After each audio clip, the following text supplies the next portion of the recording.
Who's next? Hey, how y'all doing? Back again, another episode of The It Factor. As always, I'm your host, Jeremy Robinson, and today we have someone special.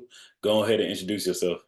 Hey, my name is Leon Langford. I'm the author of StarLion, Thieves of the Red Knight, available here. You can also find it on Amazon as well as Barnes& and Noble.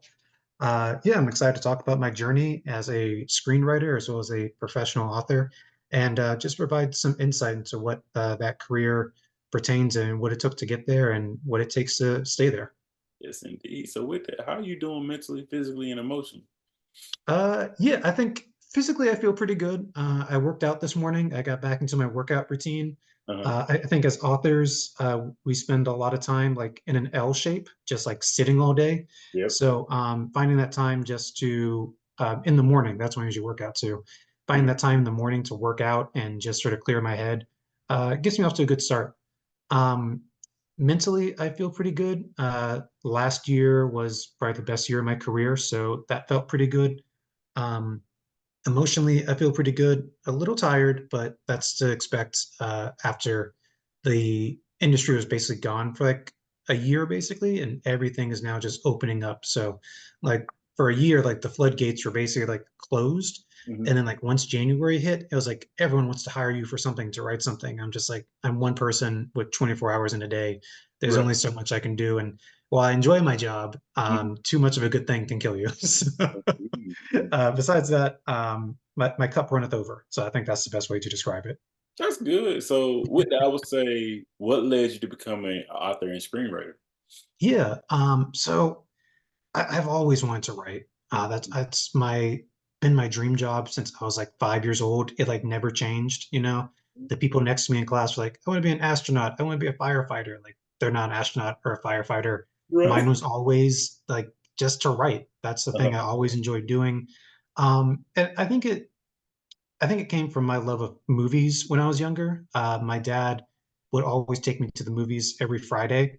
Hmm. And so I was seeing movies that like no kid should be watching. I was like watching like Con Air, Face Off, Dead Presidents, All the just a whole bunch good. of like I there's a range of movies that I was exposed to as a kid.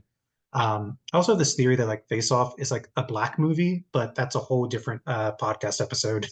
I'll come back and talk about that later. Look, when I bring you back, we're gonna do Yeah, just that. talk about just like Face Off for like 30 minutes, and like there's like one black person in the movie, but I swear it's like a black film. Mhm. Um, I've been watching films since I was a kid, really, and my father also had a huge library of VHS tapes in our basement. So walking downstairs is just like walking into Blockbuster. So from a young age, I've always wanted to create my own stories and create my own films.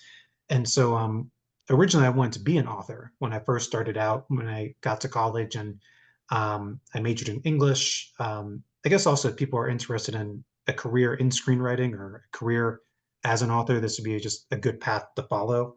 But I started out wanting to major in English to write novels that got turned into movies because I didn't know what a screenplay looked like. I didn't know how much screenwriters are paid, and I was just, I was following what I thought was the right path. And then after I graduated with my degree in English, I was in a master's program at Texas State University, and I was majoring in English literature. I wanted to be this novelist, and then I realized, like, let me just take a screenwriting course and see what it's about. And it was just so much easier. It's so much cleaner. It's so much easier to write. Um, when you're the novelist, you're writing, you're the director, you're every actor, you're setting locations, you're in charge of everything. But when you're dealing with a screenplay, it's just simple. It's just story and character. That's the easiest thing. It's bare bones. Mhm. Instead of like, Jack and Jill ran breathlessly up the hill with the creature chasing after them and Jack's inner thoughts. It's just they run up the hill, the creature chases them. Like it's so much easier. So I sort of course corrected while I was at Texas State, and I was like, look, I think I want to be a screenwriter instead of a novelist. And then I also realized how much more money you could make as a screenwriter versus a novelist. And I was like, oh, this is so much better. Yeah, this is so much better. Indeed, right. So yeah, so I feel like I made the right choice. Okay. And I also felt like I could spend a year writing a novel and not make any of that money back.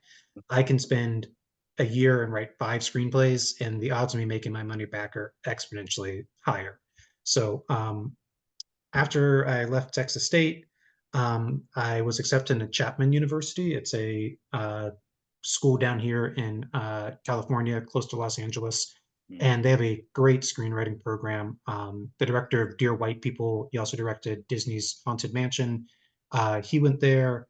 The creators of Stranger Things, they also graduated from there, and so they when I first joined, they were just sort of on the cusp of becoming a bigger school for the film industry. And so I just fell in love with it. As soon as I got there, I, you're doing something that just feels right. mm. You just feel confident. Um, and it's like, it's like the first time you're driving a car without your parents. You're like, oh, I know what I'm doing. I'm Like, good at I this. got this. Yeah, exactly. Yeah, I got this. And that's the feeling I got when I was writing. And That's amazing. so yeah, thank you. So from there, I basically transitioned into writing screenplays full time. And so after I graduated, I'll probably dive a little bit later on to like the nuts and bolts of it. But after I graduated, I was signed to UTA, which is one of the top talent agencies in the world. I Mhm, was there for about 5 years, and now I'm at WME. And so it's been a good time. I really couldn't have planned this journey. mhm. Hindsight's 2020, and looking back on some things, I would have made some decisions, better per se. But it was a great journey. And then during the pandemic, I realized like, look, I'm going to be inside for like a year. So like, let me at least leave this with something good, something I can Yeah. make use of my time. And so that's when I wrote the book, StarLion. I feel like a lot of us, yeah, I feel like a lot of us during the pandemic sort of went back to our comforts in a sense, or got back, or just got into something new that we never thought we would get into. All right. So I went back to my comfort of trying to be a novelist, and I wrote Starlion, and that was sort of my way of coping during 2020 because we had a pandemic, a civil rights movement, and an election like all at once. It was crazy. Mhm, So that was sort of my way of working through it. mhm. And so, yeah, the book has really inspired me and has inspired others. And my journey as a writer and a screenwriter is sort of just beginning in a lot of ways, but I'm truly happy where I'm at now. And, the progression has been great. I love that, man. I love how you explained it. I was Yeah. thinking, my next thing is then, what is your it factor? Why do you do what you do then? Yeah. I feel like my it factor is I try not to beat myself up when something doesn't go right. Hmm. I feel like a lot of writers and just creatives in general, when something fails, it's like that's the end. Like they're just done with it. That's, Or you get that first bit of rejection, and you're just like, I'm good. I'm done. I'm never going to pick up a pen again. I'm never going to type again. mhm, I think my it factor is perseverance and faith. mhm, I always believe if there is one door that closes, there's another door that opens. Um, Being a screenwriter, you're going to hear no so many times before you hear yes. There are even people out there like George Lucas. If he wants to make a movie that's not Star Wars, people tell him no. Like that's why he's only done like Star Wars films because the industry is tough. They like to put you in a box, and a lot of times as a writer, be it for screen or for a book, a mhm, lot of them are going to say no until you find the right person and the right chain of yeses. And for me, it took a while to learn that, mhm, and my sort of rule is like, just be upset about it for a day and then take that energy and put it into something new, put it into something positive, and that's sort of like it ties back to the book. The book itself is, like I mentioned, it was written during like 2020, is written during the pandemic. mhm. And in a lot of ways, the book itself is also about trauma. I'm a big anime fan and also a big um, fan of pro wrestling at the same time. Like I have so many So, stories just about those two niches. uh, Um, and so the kids in the book, they have their own traumatic events where a supervillain attacks Houston, and 10 years later, these kids realize that the same event is going to happen again, and how do they stop it? And so each of the kids has their own event that sort of led them to want to be a superhero, mm, and that's is sort of being their climactic emotional resonance of this thing happened 10 years ago. I lost my parents. I don't want to lose anyone else. how can I prevent it from stopping again? Mm, Or 10 years ago, this thing happened, and I saw how it affected my father, who's this top superhero, and now I have a chance to make sure that I can stand side by side with him. And so it's for me, in a lot of ways, it's about how we overcome trauma, how we overcome rejection, how we overcome the things that usually should put us down, but we mm, rise above and say, you know what, I'm going to take this energy, push it into something positive. And for me, I think that's sort of been my it factor. For every time I got told no, actually, every 5 times I've been told no, there's been a yes. There's been someone that says, "Oh my God, I love it. This is great," and like, mm. and you forget about those things. You forget about all the no's. Like you don't, they they don't matter. And a lot of times I tell other writers, it's like the worst thing they can say is no. They're not going to say they hate it, don't pick up a pen again, never talk to us, like quit your job, go work at Mattress Warehouse. Uh-huh. No offense to anyone that works at Mattress Warehouse, but the worst thing someone can say in this profession is just no, it's not for them. And so you just keep going, you keep trying. And it took me a while to learn that, but I think once I did, I could feel there's a change in my work. I became more confident, Mhm. and just how I approach people and approach projects.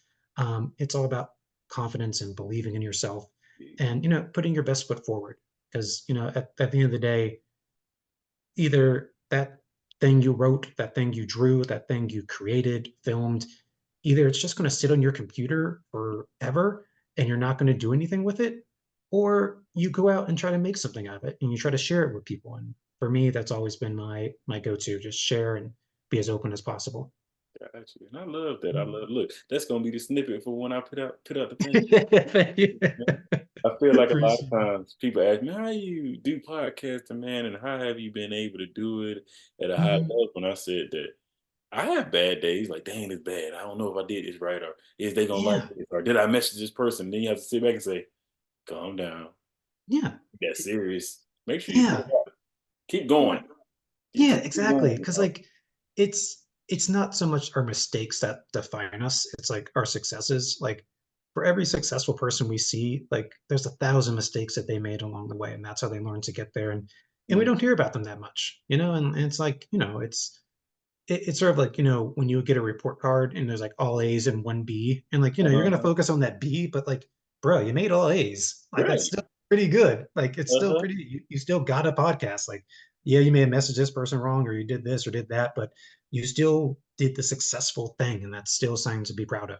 Definitely, definitely, Mm. man. And then my next question would be, so Yeah. how is it, man, for you as a screenwriter to Yeah. work on TV shows and movies, man, and to talk Yeah. about like your Yellowstone, and I see you have wrote a movie, and when you sent your Yeah. amazing bio, by the way, I Oh, was sitting there like, I'm proud of I him. wrote it. I wrote it once and never wrote it again. I do I the same. kept That's the what same us writers bio. do. That's what us writers do. I was like, 'cause, Yeah, I'm a exactly. two-time author, man. So I was like, I already know what he got. I liked it. I'm cool with that. Yeah, I exactly. Thank you. understand, man. Thank you. I understand. Yeah. Yeah. Shout out to other aspiring writers out there. Always have a bio. Keep Yes. it short, sweet, and hit the plot points that you need to hit. Mhm, Yeah. My screenwriting journey has been great. I think the word that always pops out to me is validating. mhm, It's one of those things where you come into it with a little bit of trepidation, like, am I doing the right thing? Am I imagining the stories and the right possibilities? And then when you meet people that validate your not just your concerns, but your choices and your decisions. Like working on Yellowstone, I was the writer's PA. And so the writer's PA is sort of like you're in the writer's room, but you're basically like fetching coffee, you're printing scripts, you're getting lunch, but you're in the room. You're in the room where it happens. And oftentimes they don't ask for your opinion most of the time, but there's a very small room and it was welcoming. And so they asked us for our opinion. And as young writers, that means a lot that they care a little bit just to ask, like, hey, do you think this is the right way to do it? Or you'd be sitting right there with the writers and thinking, oh man, that's confusing. How would I fix this? And then you think of an idea, then you hear someone else say the idea that's getting paid a lot more than you, has a lot more experience. You're like, oh, they came up with the same idea I did.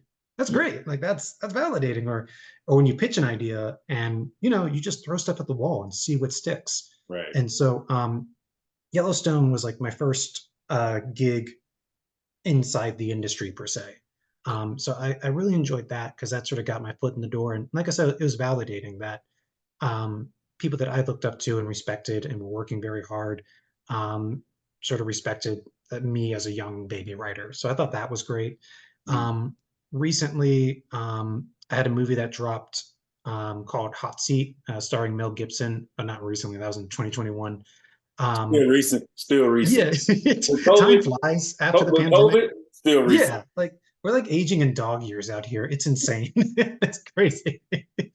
And that was a great experience because, like I said, it's one of those things where you take a shot and you see if it works out. And so, me and my friend, we wrote a script that we were really proud of.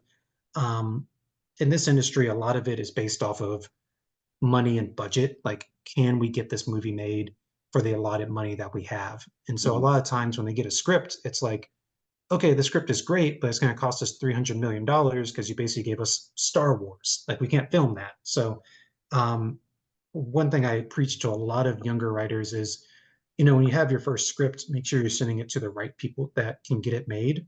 Mhm. Like you don't want to send like your edgy horror film to like Tyler Perry. Like that's not him. He's not going to make it. Like that's not his niche. So you want to find ways to target and send your stuff to the people that are making films or TV shows in your budget, in your tone, in your genre. And so that's what I do at Hot Seat. We found a few companies that made films for under $5 million. Mhm. And so they read it, they liked it, and then they hit us up and was like, hey, Mel Gibson's interested. And we're like, oh, so are we. We're interested too. We're very I interested ain't in turning that. that down. Yeah, exactly. We're set to go. Like if he's happy, we're happy, So yeah, so eventually they filmed it pretty quickly because the pandemic and whatnot couldn't visit set, but we got enough photos and videos from it just to get a vibe and it seemed like they were enjoying themselves and they were back to work. And I think after a year or so of not being back to work, it was great to see that stuff was actually moving and to know that the ideas that we had that sitting on our couch, writing them down, planning them out, led to this production and got paid. I got a little something, something. Really sort of helped us out. And like it goes back to my keyword, validation, Hmm. where it's like, okay, we did this right.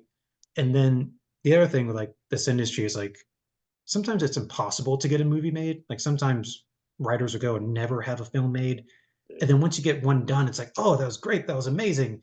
And now you have to do the impossible again. And it's like, well, where do I start?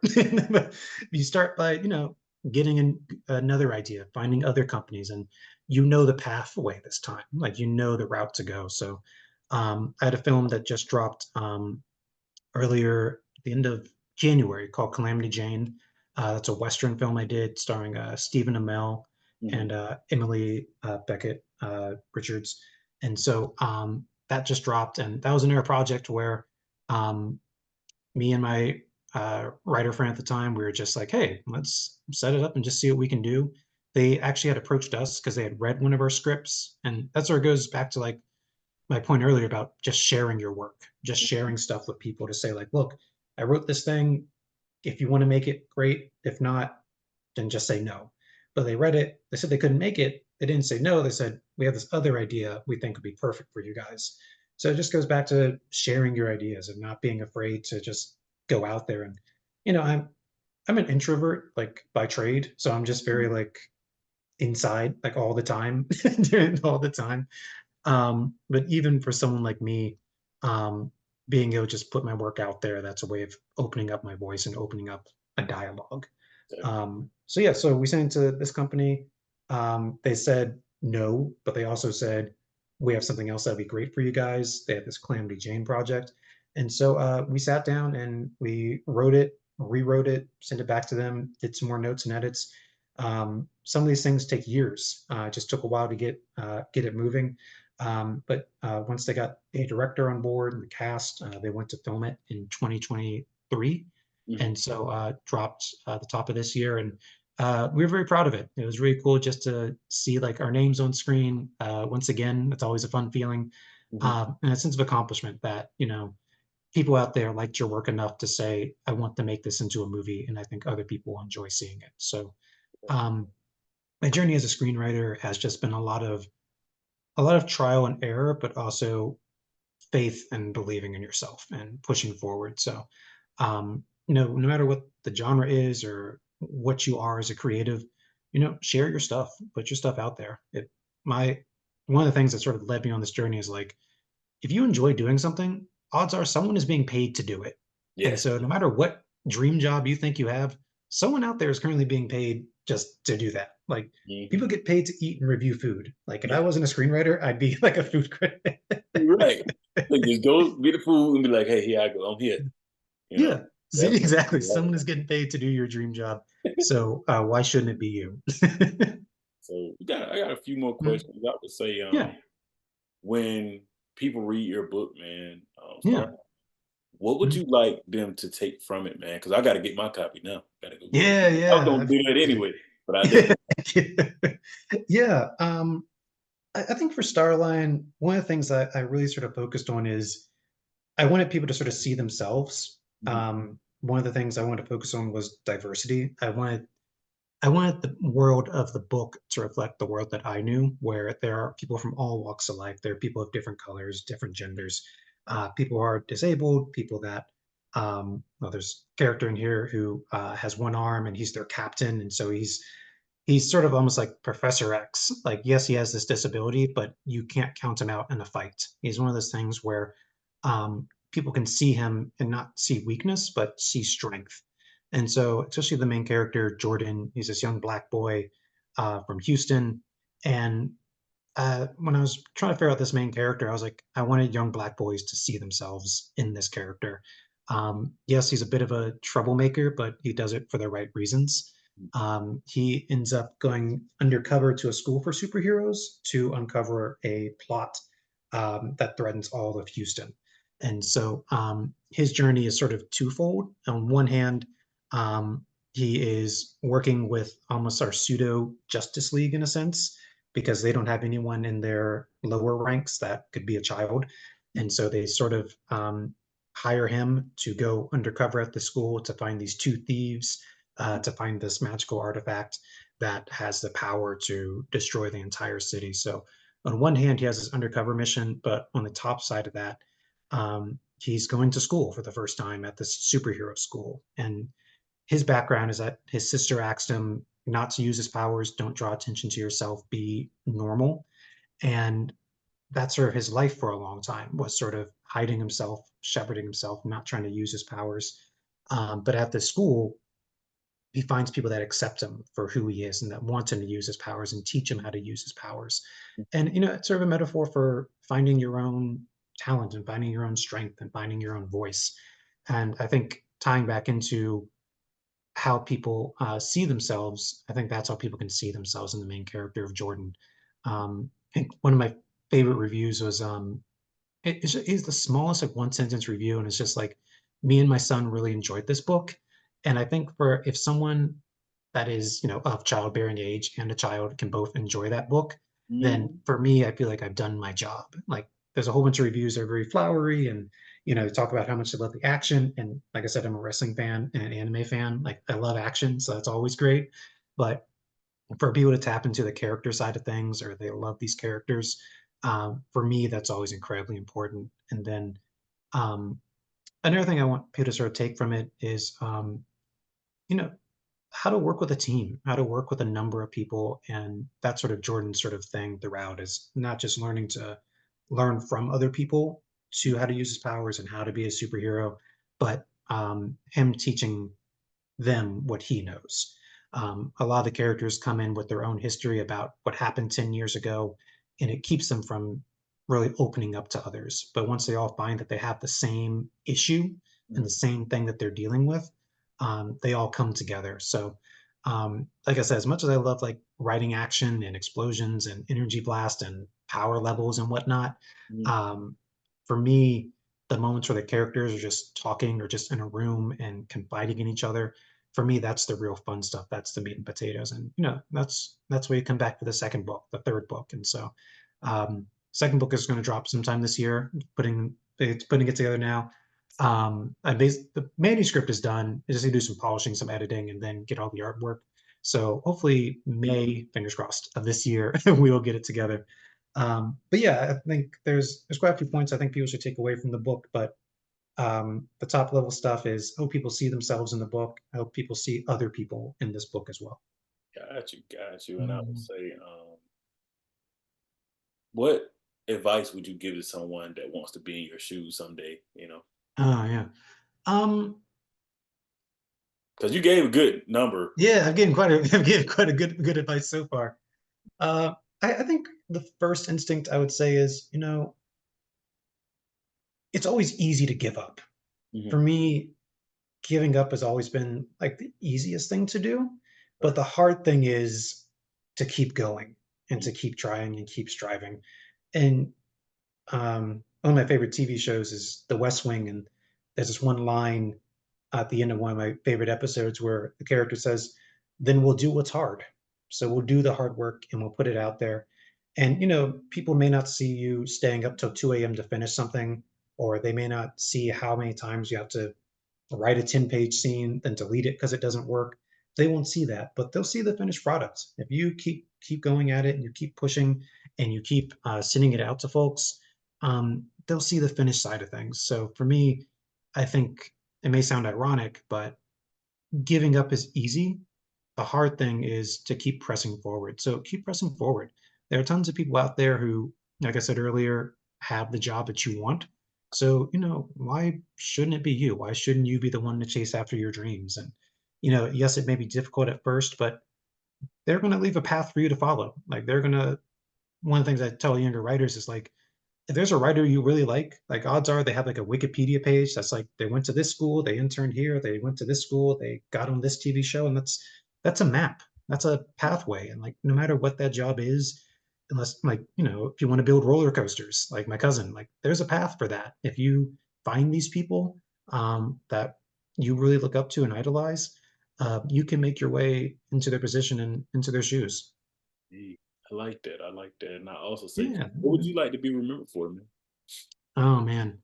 Um, I think like I said, I'm a big like pro wrestling fan, and so my thing has always been characters. I like to be remembered for making certain characters that people can relate to, Like you see like the Macy's Day Parade, like Yeah. they just had Luffy in there, they had like Goku, they had Snoopy, all those other characters.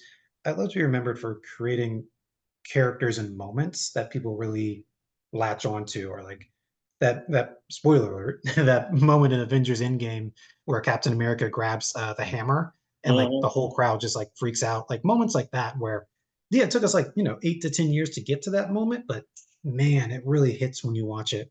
And That's so I'd love to be able to create moments like that. Tapping to the pro wrestling side, like pro wrestling is all character. It's all just people. Like you'll never meet Rambo. You'll never meet Star Lord or Iron Man, mhm. but you can meet the Undertaker, and he'll still be the same guy. You can meet John Cena, and he's like the same character, that person. And so for me, character has always been important because that's the human side of things. Like, yeah, we all love Goku, but like we really love what he stands for. Like we all really love Luffy, but we really love what he stands for: freedom and friendship and sailing the seas and fighting fighting the government. Uh, Like we love the things he stands for. Indeed. So for me, I think as much as I write stories, I also write characters too, and I think for me, that's what I love to be remembered for. Got you. Got you. Man. It's been Yeah, amazing having you on, man. My last question. yeah, thank you. Do you have any question for me? Um, yeah, what's for your podcast? How far do you want to go with it? Like, what's your next step? Like, how do you want to branch out from here? Like, what's your big grand vision for I don't have one, man. Let me stop.